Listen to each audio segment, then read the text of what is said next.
এবার পুরো বাজেটকে হামটি ডামটি বলে আক্রমণ করলো বিজেপি। 111 কোটি টাকার ঘাটতি বাজেট পেশ হয়েছে কলকাতা পুরসভায়। আর এই বাজেট নিয়ে এবার কটাক্ষ করেছেন বিজেপি কাউন্সিলররা।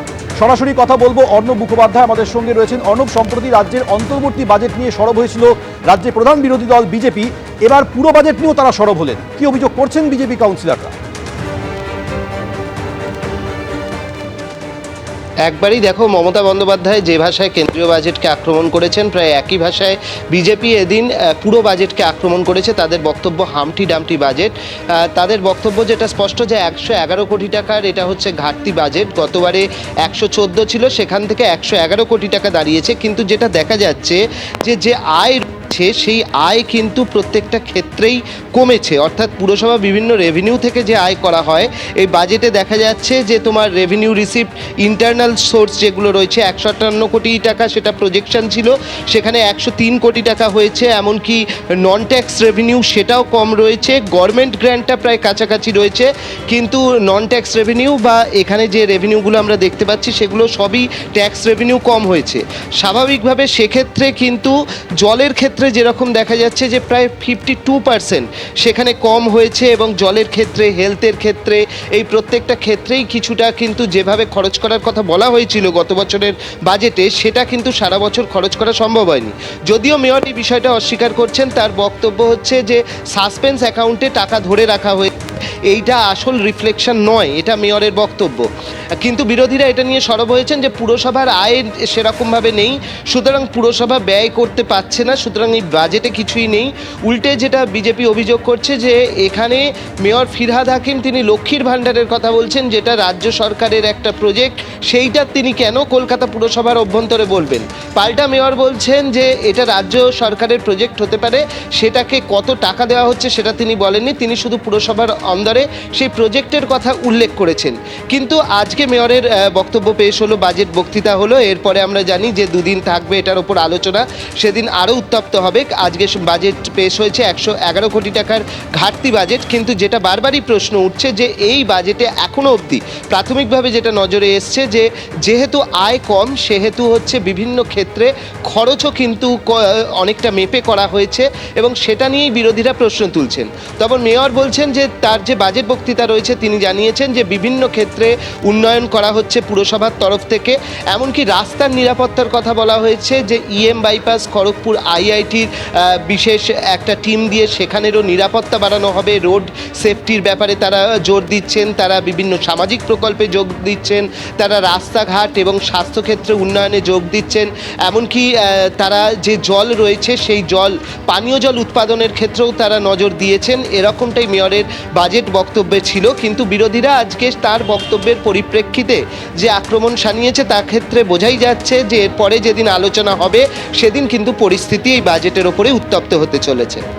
অর্ণব, ধন্যবাদ।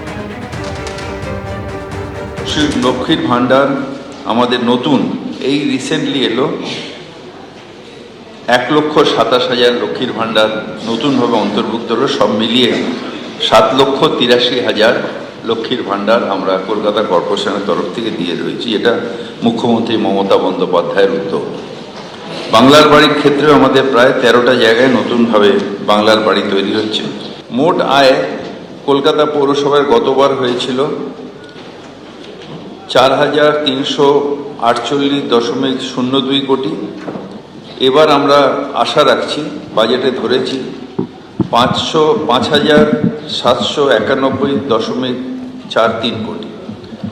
মোট ব্যয় গত বছর অ্যাকচুয়াল হয়েছে, মানে 31 তারিখ অবধি হবে, 4,470.08 কোটি। আমরা এবার নতুন বছরের সেই ব্যয়ের পরিমাণ গিয়ে দাঁড়াবে 5,902.43 কোটি। মাত্র 3 কোটি টাকার তফাৎ হয়েছে। আমি বলছি যে এই তফাৎটাও কিন্তু সামনে বছর উদ্বৃত্ত হবে।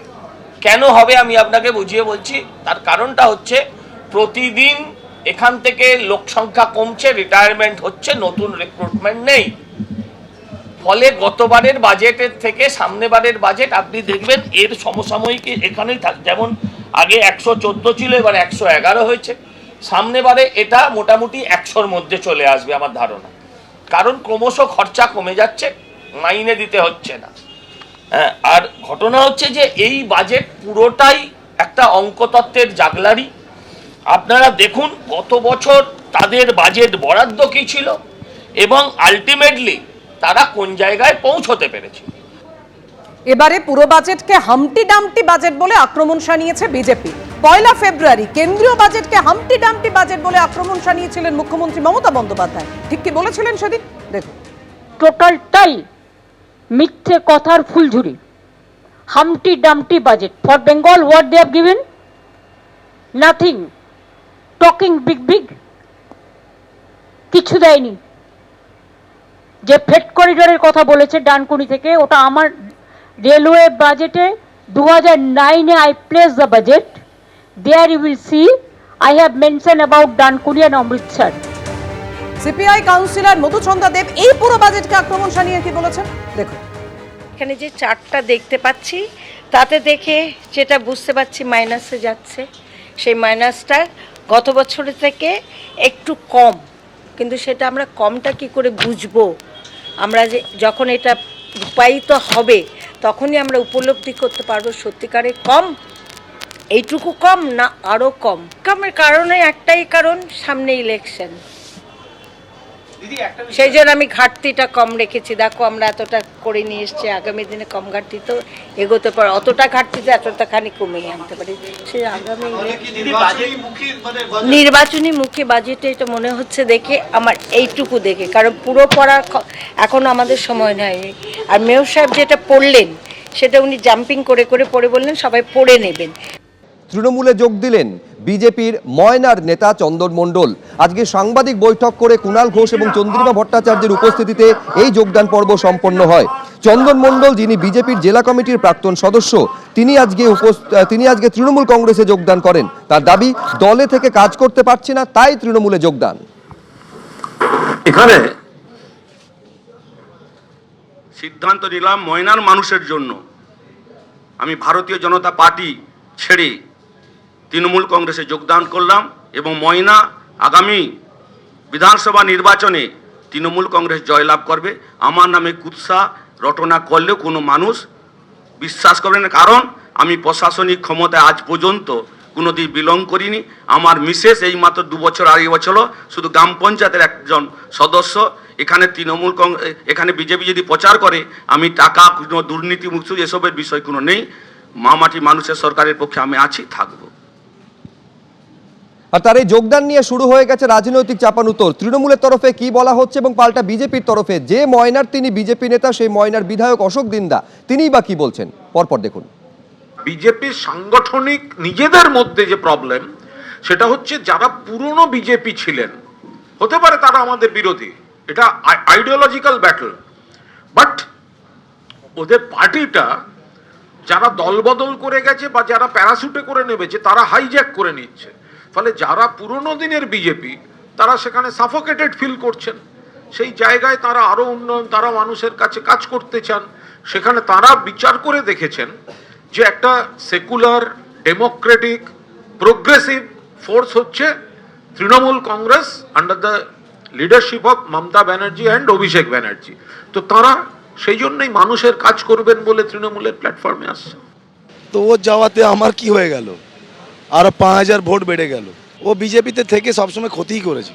2024 সালে এমপি অভিজিৎ গঙ্গোপাধ্যায়কে ভরা সভাতে বলেছিল হারাবো, 2 লক্ষ ভোটে হারাবো হারাবো হারাবো করে।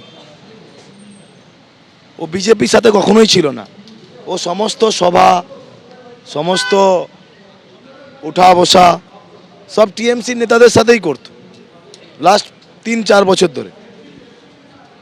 তো এখানে ওর চলে যাওয়াতে ময়না বিজেপির কোনো ক্ষতি হবে না, এইটুকু গ্যারান্টি দিয়ে বলছি। টিএমসির খুবই দুর্দশা বলা যেতে পারে, যে তমলুক থেকে যে কোনো একটা ব্যাংক পেলেও টিএমসি ভবনে এসে তারা জয়েন করাবে, কারণ কেউ নেই। এবিপি আনন্দ, এগিয়ে থাকে, এগিয়ে রাখে।